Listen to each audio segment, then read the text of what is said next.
Hi friends, welcome to my channel. నా పేరు Chaitanya. Andhra Pradesh elections results YCP పార్టీకి ఘోరమైన పరాజయాన్ని రుచి చూపించాయి. సో 151తో స్టార్ట్ అయిన వాళ్ళ యొక్క ప్రయాణం 2019లో 151 సీట్లతో వాళ్ళ ప్రభుత్వాన్ని ఫామ్ చేయడం జరిగింది. అయితే చివరికి ఈరోజు రిజల్ట్స్ వచ్చేటప్పటికి 11 సీట్లతో వాళ్ళ యొక్క ప్రస్థానం అనేది క్లోజ్ అయింది. బేసిక్గా 151 నుంచి 11కి పడిపోతే ఎవరికైనా కూడా చాలా బాధ అనేది ఉంటుంది. వాళ్ళ యొక్క ఓటమికి గల కారణాలను వాళ్ళు విశ్లేషించుకోవాలి అండ్ దానికి తగ్గట్టుగా ప్రణాళిక ఏర్పరచుకొని మున్ముందు మనం ఎలాగా మళ్ళీ తిరిగి అధికారంలోకి రావడానికి వాళ్ళు ప్రజల కోసం ఏ విధంగా పోరాడాలనే దాని గురించి వాళ్ళు ఆలోచించాల్సిన అవసరం అయితే ఎంతైనా ఉంది.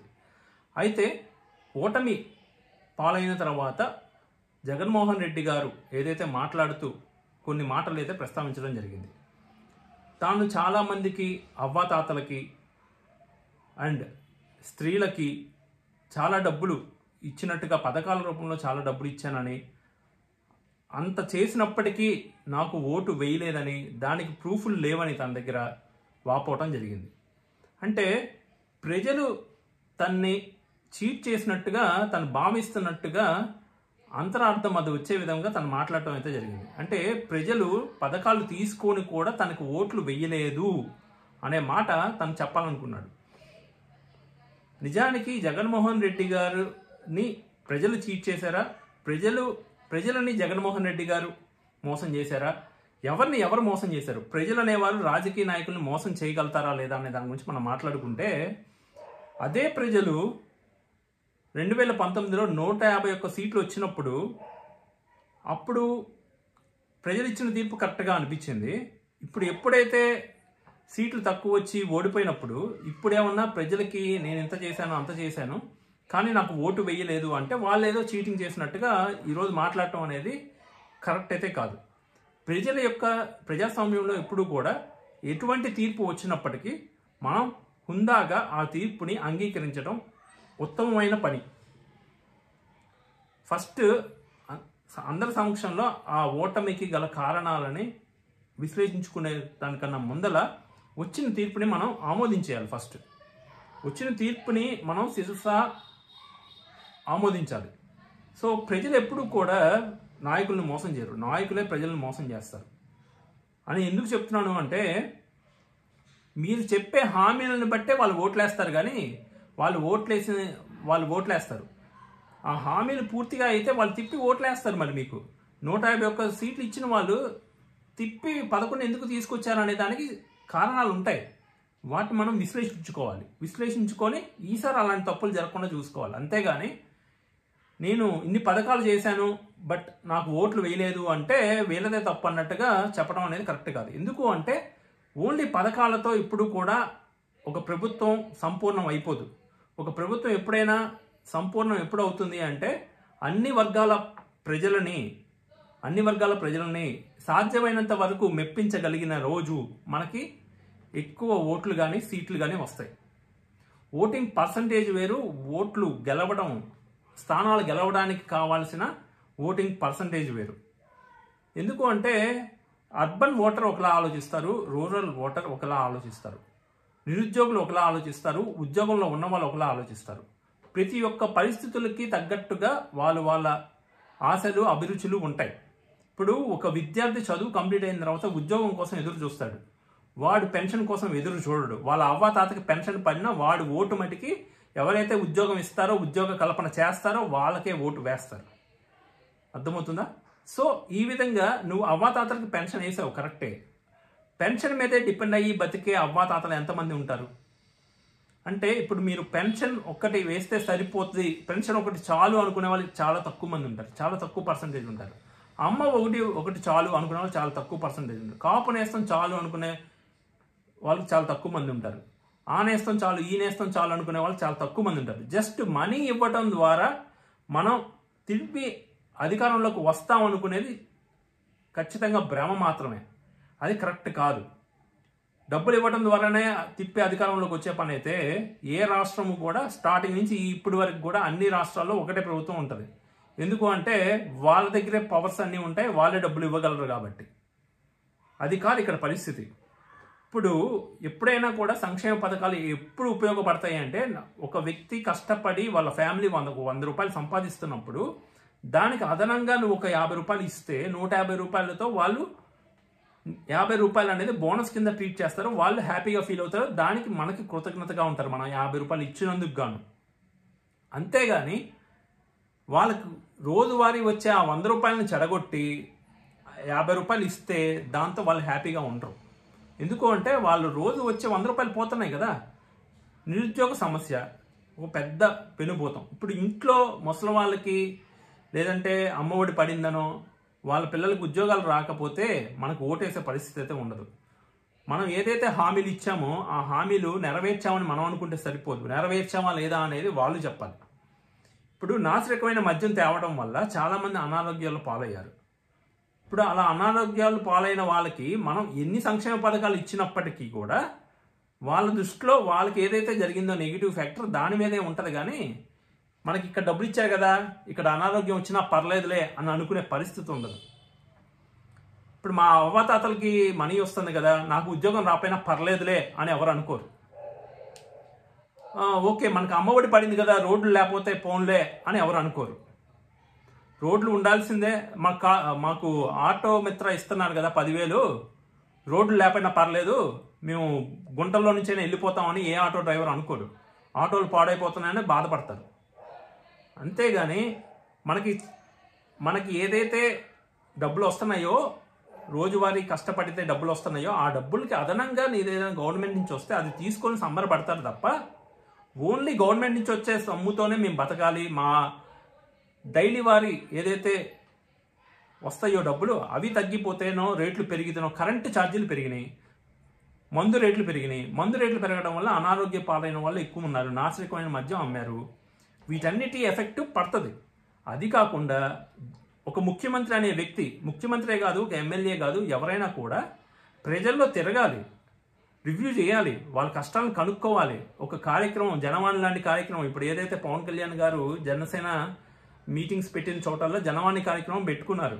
అదేవిధంగా మీరు కూడా ఒక రచ్చబండనో, రాజశేఖర రెడ్డి గారు రచ్చబండ కార్యక్రమం పెట్టేవాళ్ళు. అలాంటివి పెట్టినప్పుడు ఏంటంటే వాళ్ళు ఏమనుకుంటున్నారు మన గురించి, మనం చేసేది నిజంగా వాళ్ళకి సరిపోతుందా లేదా, దానిలో ఏమైనా అవకతవకలు జరుగుతున్నాయా అనేది గమనించుకోవాలి. ముందు లిక్కరు వల్ల ఎంతోమంది ఇబ్బంది పడుతున్నారు, అది గమనించి దాన్ని ఏమన్నా చేంజ్ చేసే ప్రయత్నం ఏమన్నా చేసి ఉంటే బాగుండేది. రోడ్లు లేక ఎక్కువ మంది ఇబ్బంది పడ్డారు. ఆ రోడ్లు వేసి ఉంటే గొడవ ఉండేది కాదు కదా, రోడ్లు వేయలేదు. అండ్ ఇంకోటి వచ్చేటప్పటికి లా అండ్ ఆర్డర్ సరిగానే లేదు. ఎక్కడికక్కడ గొడవలు, దౌర్జన్యాలు, అక్రమ అరెస్టులు, కక్షపూరితతో కూడిన కేసులు, వీటన్నిటి దృష్ట్యా అవన్నీ కూడా మన మీద కేసు పడకపోవచ్చు, పక్కన వాళ్ళ మీద కేసు పడకపోవచ్చు, కానీ ప్రజలు ఇవన్నీ గమనిస్తూ ఉంటారు. అండ్ చదువుకున్న వాళ్ళు, రాజకీయ పరిజ్ఞానం ఉన్న వాళ్ళు ఓవరాల్ డెవలప్మెంట్ చూస్తారు. అన్ని శాఖలు ఎలా పనిచేస్తున్నాయి అనేది కూడా చూస్తారు. మీ శాఖ మంత్రులు వాళ్ళ యొక్క మాట్లాడే తీరు కానివ్వండి, వాళ్ళు చెప్పే ఆన్సర్స్ కానివ్వండి, ఏది కూడా విషయ పరిజ్ఞానానికి దూరంగా ఉండటం, విషయం మీద మాట్లాడకుండా ఒక పర్టికులర్ పార్టీని ఉద్దేశించి ఒక పర్టికులర్ నాయకుడిని తిట్టాలి అనే ఉద్దేశంతో దిగజారి మాట్లాడటం, సరైన భాష మాట్లాడకపోవడం, హుందాతనంగా బిహేవ్ చేయకపోవడం, ఇవన్నీ కూడా ప్రజలు గమనిస్తారు. వీటన్నిటి దృష్ట్యా వాళ్ళకంటూ ఒక ఒపీనియన్ మీ గవర్నమెంట్ మీద ఫామ్ అవుతుంది. అదే రిఫ్లెక్ట్ అవుతుంది ఎన్నికల్లో. అంతేగాని మనం ఏదో డబ్బులు ఇచ్చేసాం, వాళ్ళు మనకు ఓట్లు వేసేస్తారు, అట్లా వేయలేదంటే వాళ్ళే మన డబ్బులు తీసుకుని ఓట్లు వేయలేదన్న నెపం వాళ్ళ మీదకి నెట్టడం అనేది కరెక్ట్ కాదు. ఇప్పుడు డబ్బులు తీసుకున్న వాళ్ళలో కూడా 100 రూపాయలు వచ్చేవాడికి ఇంకో 50 రూపాయలు వచ్చినోడు తీసుకున్నోడు ఖచ్చితంగా ఓటు వేస్తాడు. మీకు ఓటు వేశారు కూడా ఆల్రెడీ. అదే ఆ పర్సంటేజ్. ఇప్పుడు ఏదైతే పర్సంటేజ్ బాగానే ఉంది కదా, ఓవరాల్ పర్సంటేజ్ చూస్తే బాగానే ఉంది, కానీ మెజారిటీ శాతం ఓటర్లు మీ వైపు లేరు. అది ఎందువల్ల అంటే ఇవన్నీ కారణాలు వస్తాయి. నాసిరకమైన మద్యం, ఇసుక దందా, అన్నా క్యాంటీన్ తీసేయటం, నిరుద్యోగం అండ్ రేట్లు పెరిగిపోవటం, చెత్త పన్ను, ఇవన్నీ కూడా దాంట్లోకి వస్తాయి. అండ్ ఉద్యోగాలు చేసేవాళ్ళు, గవర్నమెంట్ ఉద్యోగాలు చేసేవాళ్ళు, వాళ్ళకి రావాల్సిన జీతాలు అంత లేటుగా రావడం అనేది ఖచ్చితంగా అది వ్యతిరేకమైన ఫ్యాక్టరే కదా. దానికి కరెక్ట్ చేసే ప్రయత్నం అయితే మీరు ఎవరు ఏం చేయలేదు కదా. అంటే ఆ ఓట్లు పోయినా పర్లేదు అని అనుకున్నారు కదా, ఆ ఎఫెక్ట్ పడుతుంది కదా. మరి అదేవిధంగా మీ యొక్క శాఖ మంత్రులు వాళ్ళు మాట్లాడే భాష కానివ్వండి, వాళ్ళు ప్రజలతో మమేకం అవుతున్నారా లేదా, ఇవన్నీ కూడా మనం గమనించుకోవాలి అండ్ రివ్యూ చేస్తూ ఉండాలి, దాన్ని కరెక్ట్ చేసుకుంటూ ఉండాలి. ప్రజల్లో కలవకుండా మీరు మీ పాటికి మీరు హెలికాప్టర్లో వచ్చి వెళ్ళిపోతూ ఉంటే ఒక ముఖ్యమంత్రికి ప్రజలకి ఉన్న అటాచ్మెంట్ అనేది నడవదు. గ్రౌండ్ లెవెల్ కార్యకర్త దగ్గర నుంచి ముఖ్యమంత్రి వరకు అందరూ కూడా ప్రజల్లో ఉండగలిగితే అప్పుడు రిజల్ట్ అనేది మనకి ప్రాపర్గా వస్తుంది. అలా కాకుండా ఇప్పుడు అన్న క్యాంటీన్ తీసేశారు, భవన నిర్మాణ కార్మికులకి ఎంత ఇబ్బంది అయిందనేది వాళ్ళు మొత్తుకుంటున్నారు. అది మీకు గమనించగలిగారా? మీరు దాన్ని ఏమైనా చేంజ్ చేయగలిగారా? అన్నా క్యాంటీన్ వాళ్ళకి చాలా ఉపయోగపడింది. ఇప్పుడు అది తీసేయడం వల్ల ఫస్ట్ ఎఫెక్ట్ అవుతుంది వాళ్ళే పాపం. ఎందుకంటే వాళ్ళకి వచ్చే డబ్బుల్లో కొంత మధ్యాహ్నం ఎక్కడుంటే అక్కడ భోజనం చేయటం, ఆటో వాళ్ళు కానీ పాపం తిరుగుతూ ఉంటారు, వాళ్ళు ఎక్కడుంటే అక్కడ భోజనం చేసేస్తారు. అన్నా క్యాంటీన్ ఉండటం వల్ల వాళ్ళకి ఒక పూట భోజనం వాళ్ళకి దొరుకుతుంది. అది ఎంతో కొంత అడ్వాంటేజే కానీ వాళ్ళకి డిసడ్వాంటేజ్ అయితే కాదు.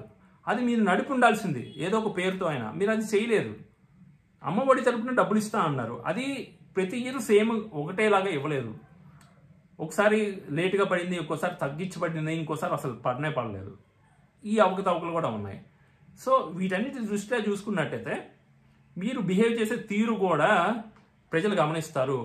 మనం భాష పార్లమెంట్లో కానివ్వండి, మీటింగ్స్లో కానివ్వండి, మన సంబంధించిన వాళ్ళు మాట్లాడే భాష అది కరెక్ట్గా లేకపోయినా కూడా దాన్ని అసహించుకునే ప్రజలు కూడా ఉంటారు.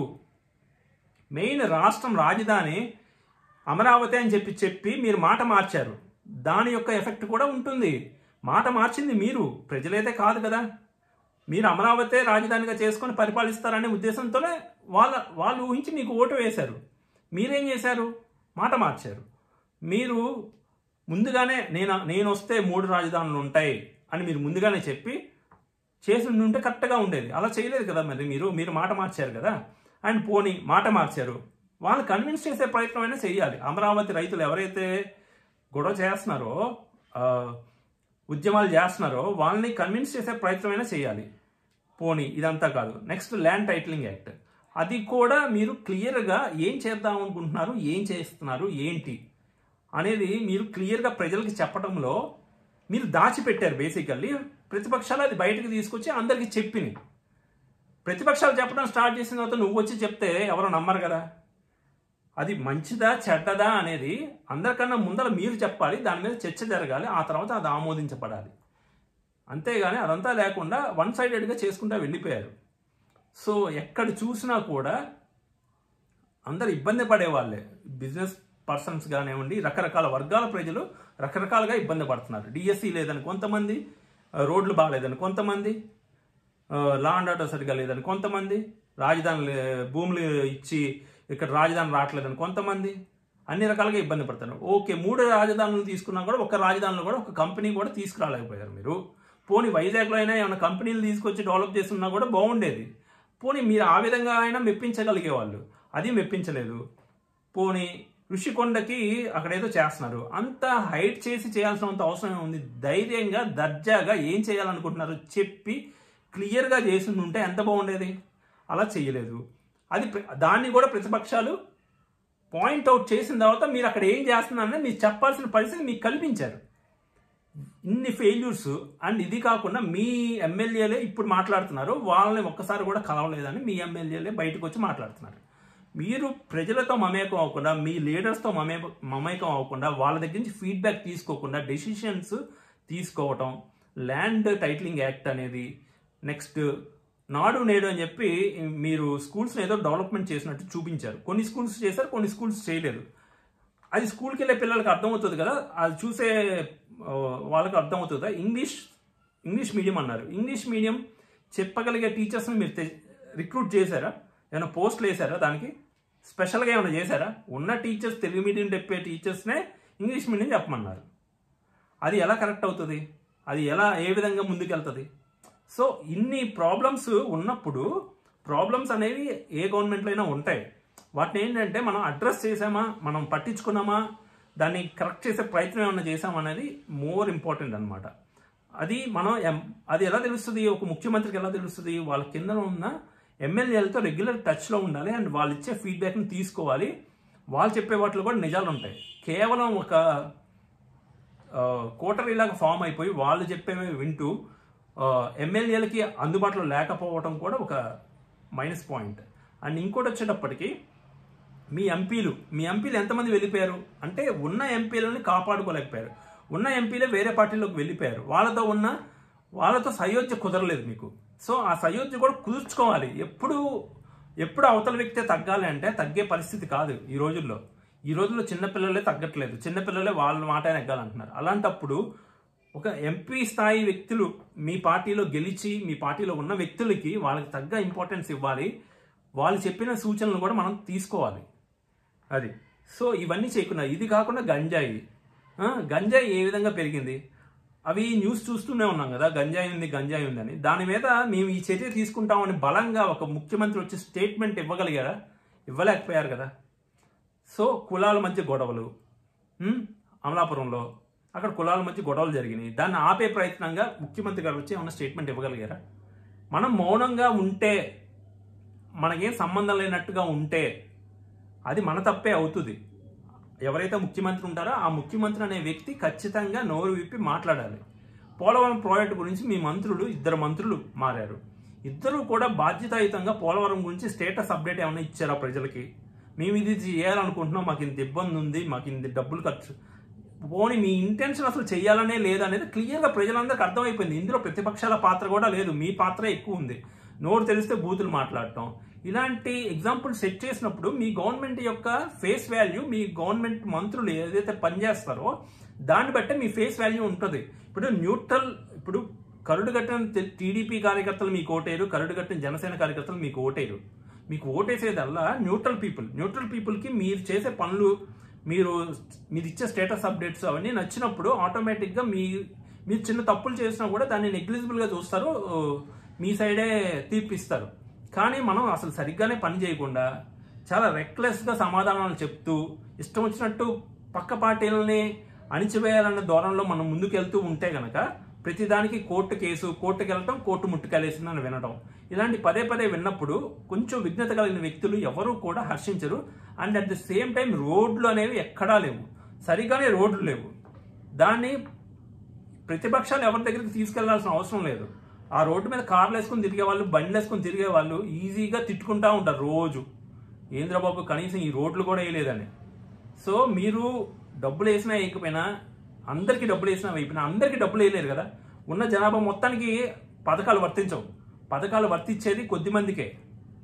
ఆ కొద్ది మందిలో కూడా కొంతమందికి అవి ఇచ్చినా ఇవ్వకపోయినా వాళ్ళకేం ఫరక పడదు. అందులో ఇంకొద్ది మందికి అవి ఇస్తేనే గడుస్తుంది. వాళ్ళు మీకు ఓటేసి ఉంటారు. ఎవరికైతే ఫరక పడవో వాళ్ళందరూ కోరుకునేది ఏంటంటే కరెంటు బిల్ ఛార్జెస్ పెరిగినాయి, మందు రేట్లు పెరిగినాయి, ఇసుక రేటు పెరిగింది, రోడ్లు సరిగా లేవు, మా పిల్లలకు ఉద్యోగాలు లేవు, ఇవన్నీ ల్యాండ్ టైటిలింగ్ యాక్టు, రాజధాని లేదు, కంపెనీలు రాలేదు, డిఎస్సి పడలేదు, ఇవన్నీ కూడా చెప్తారు. వీటన్నిటి మీద కూడా విసిగా ఉన్నారు వాళ్ళు. ఇంటి పన్ను కూడా పెరిగింది. సో ఇన్ని ప్రాబ్లమ్స్ ఉన్నప్పుడు ఇవన్నీ ప్రాబ్లమ్స్ దృష్టిలో పెట్టుకొని వాళ్ళు ఓటేయరు. మనకు సంక్షేమ పథకాలు ఇచ్చినా ఇవ్వకపోయినా ఈ సగం ప్రాబ్లమ్స్ తగ్గించున్నట్టయితే కనుక ఎప్పటికప్పుడు ఎమ్మెల్యేలతో రివ్యూ చేసి అన్ని జనాలతో కలిసి మాట్లాడి రచ్చబండ కార్యక్రమం కానీ, జనవాణి కానీ ఇలాంటి కార్యక్రమాలు పెట్టి వాళ్ళ దగ్గర నుంచి ఫీడ్బ్యాక్ తీసుకొని చేసినట్లయితే కనుక ఖచ్చితంగా జగన్మోహన్ రెడ్డి గారికి మంచి ఫలితమే వచ్చుండేది. ఎందుకంటే 151 సరదాగా ఏమి ఇవ్వరు కదా, మీ మీద నమ్మకం కొద్దే ఇచ్చారు.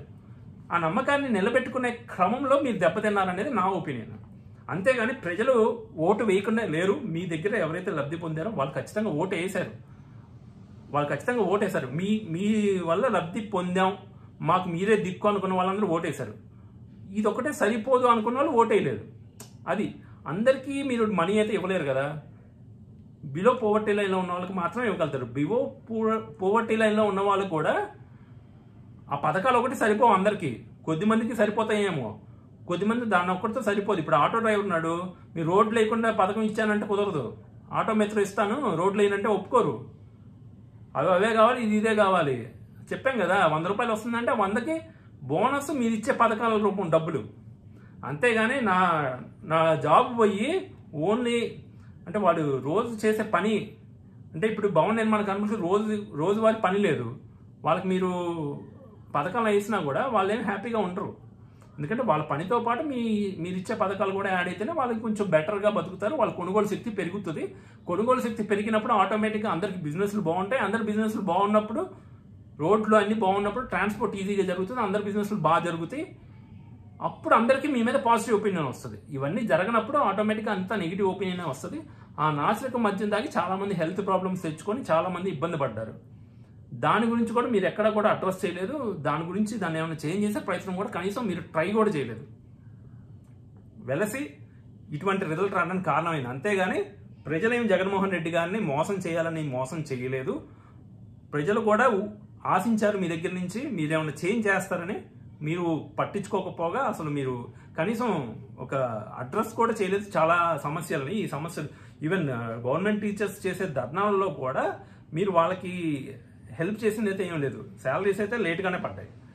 అది కూడా ఇప్పుడు ఆర్థిక క్రమశిక్షణ కూడా తప్పిందనేది కొంచెం ఇవన్నీ బాగా గమనించే పొలిటికల్ నాలెడ్జ్ ఉన్న వాళ్ళకి, కొంచెం సబ్జెక్ట్ మీద ఐడియా ఉన్న వాళ్ళకి అర్థమవుతుంది. కానీ ఒక నార్మల్ కామన్ మ్యాన్, లేమెన్, ఇంటి దగ్గర పనిచేసుకునే వాళ్ళు, చిన్న చిన్న జాబులు చేసుకునే వాళ్ళు, వాళ్ళ ఊర్లో వాళ్ళు ఉండి వాళ్ళ సంగతి వాళ్ళు చూసుకునే వాళ్ళు, వాళ్ళకి అంత నాలెడ్జ్ ఉండదు. అయినా కూడా వాళ్ళు ఎందుకు వేయలేదంటే రోడ్లు లేవు. వాళ్ళు కొంచెం వాళ్ళ రోడ్లు లేవు, కరెంటు బిల్లు పెరిగింది, వాళ్ళ పరిస్థితుల్లో వాళ్ళకున్న ఇబ్బందుల వల్ల వాళ్ళని మీరు పట్టించుకోకపోవడం వల్ల మీకు ఓట్లు వేయలేదు. ఇది ఓవరాల్గా జరిగింది అయితే. అంతేగాని జగన్మోహన్ రెడ్డి గారినే కాదు, ఏ నాయకుడిని కూడా ప్రజలు అనే వాళ్ళు మోసం చేస్తారనేది అబద్ధం. ఒకవేళ చేసినా కూడా ఒక నియోజకవర్గమో 2 నియోజకవర్గాల ప్రజలు మోసం చేసి ఉండొచ్చు అక్కడ ఉన్న పరిస్థితుల కారణంగా. అంతే తప్ప ఎంటైర్ స్టేట్ మొత్తం కలిసి కూడగట్టుకొని జగన్మోహన్ రెడ్డి గారినో లేకపోతే టీడీపీనో లేకపోతే జనసేనో మోసం చేసే పరిస్థితి ఎప్పుడు కూడా ఉండదు. అది నా ఓవరాల్ ఎక్స్ప్లెనేషన్ అయితే ఇది. సో మీరేమనుకుంటున్నారో కామెంట్ అయితే చేయండి.